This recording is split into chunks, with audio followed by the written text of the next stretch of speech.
Hoje eu estou aqui para falar com vocês sobre a criança interior e como a constelação familiar aborda essa fase da nossa vida, qual é o olhar sistêmico.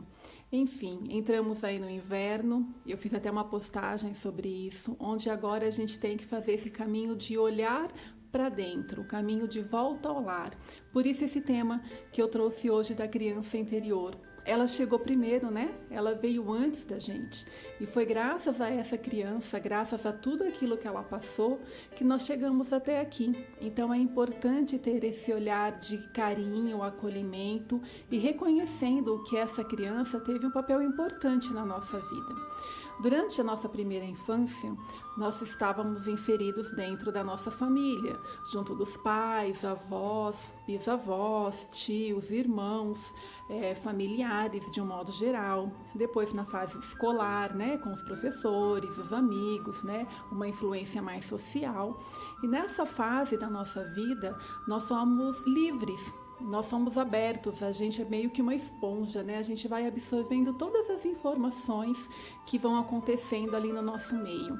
E muitas vezes a nossa criança sente que não recebeu o suficiente, sente que não foi amada o suficiente. Então nós registramos sentimentos de rejeição, de abandono, medo, manipulação. Então, se durante a nossa infância a gente viveu dentro de um contexto onde a gente, para ganhar um elogio, a gente tinha que fazer algo, né? Isso é uma manipulação. Então a gente cresce achando que o amor ele tem um preço e que eu preciso ser boazinha ou que eu preciso fazer algo para alguém para receber algo em troca. Né? Então, um exemplo, a gente está numa reunião de família, tem uma criança pequena e a gente vem, olha, faz aquilo, aquela gracinha, né? Porque a criança ela vai aprendendo os primeiros movimentos e os pais ficam muito orgulhosos e querem mostrar para a família quando a família se reúne. Mas muitas das vezes a criança faz um registro equivocado daquele momento. Ela entende assim, eu preciso fazer algo para que olhem para mim. Então a criança vai perdendo um pouco desse ato espontâneo, desse gesto espontâneo dela, porque ela aprende ali como manipular as situações. Faço algo, tenho algo em troca, sorriem para mim, sou bem aceito, pertenço, entendeu?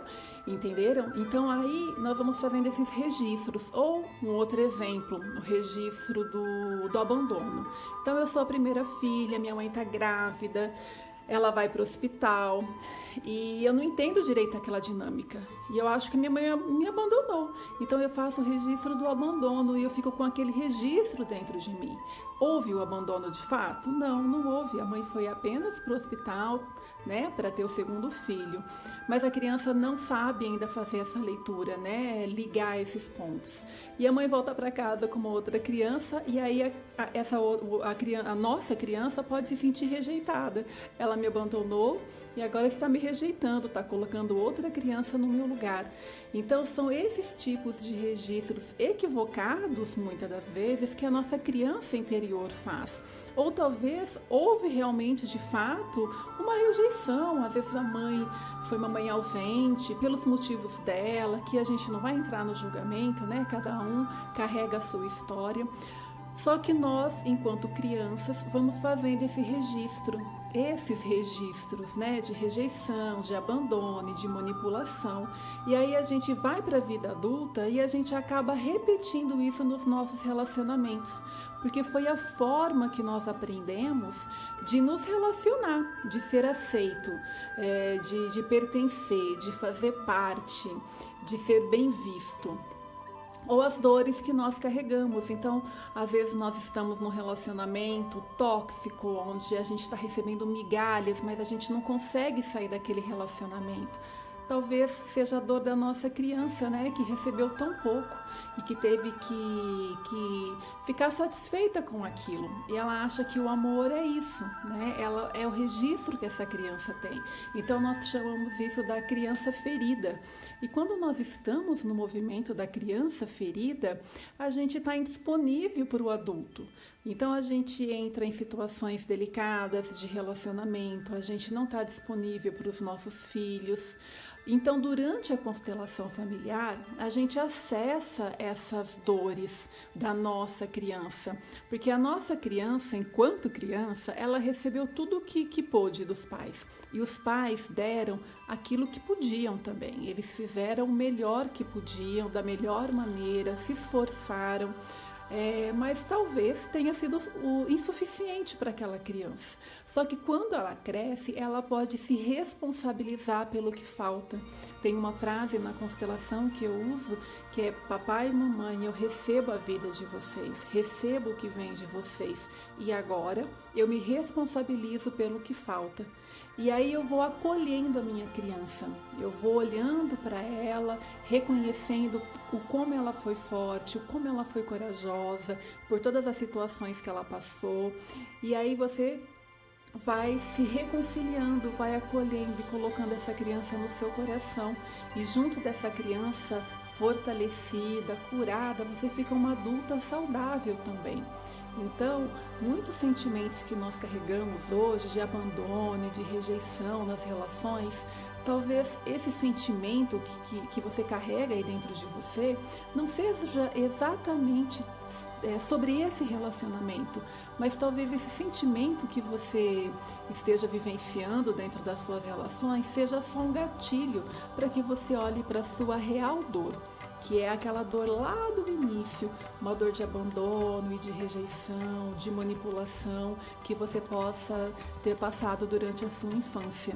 Então é muito, muito importante você olhar para a sua criança, saber o que se passa dentro dela, dar espaço para ela. Uma outra frase que eu uso muito durante a constelação é assim: a gente olhar para a nossa criança e dizer assim: agora eu me responsabilizo por você, agora eu dou voz a você, você pode falar. Certa vez, para dar um exemplo, eu constelei uma pessoa. E o que acontece? Quando ela tinha 6 anos, a mãe engravidou novamente e ela teve um irmãozinho, e ela tinha voltado do primeiro dia de aula toda animada para contar para a mãe como é que tinha sido a sua experiência na escola. E ela chegou em casa e foi contar para a mãe, mas o irmãozinho estava dormindo e a mãe fez assim, ó, shh, para que ela não falasse. E o registro que ela fez naquele momento é: não posso mais expressar os meus sentimentos. E ela passou uma vida toda se fechando, se fechando, se fechando. E ela chegou na constelação porque ela estava muito sufocada, ela estava entrando em situações onde ela não conseguia ter voz para falar o que estava incomodando ela. E durante a dinâmica ela teve essa lembrança desse momento, e foi muito lindo quando ela olhou para a criança dela e disse assim: agora eu te dou voz, você tem permissão para falar dos seus sentimentos, a sua opinião é bem-vinda aqui. Então é muito importante a gente dar voz para nossa criança, deixá-la brincar de vez em quando, colocar uma música, dançar, brincar, acolher, né? Ter o entusiasmo da criança. Tem uma música que eu gosto muito que fala que nós temos que ter uma mente adulta, mas um coração de criança. E para isso nós temos que olhar para essa criança, acolher, para que ela possa se sentir amada, protegida, em segurança, e saber que ela está segura dentro da gente. Então é isso. Espero que vocês tenham gostado, entendido um pouco mais essa relação nossa com a nossa criança e como uma infância difícil pode impactar muito na nossa vida adulta. E curtam o vídeo, comentem, salvem aí para assistir mais tarde, se você não tem tempo agora. E até mais, sábado que vem eu volto com outro vídeo. Tenham todos um ótimo final de semana.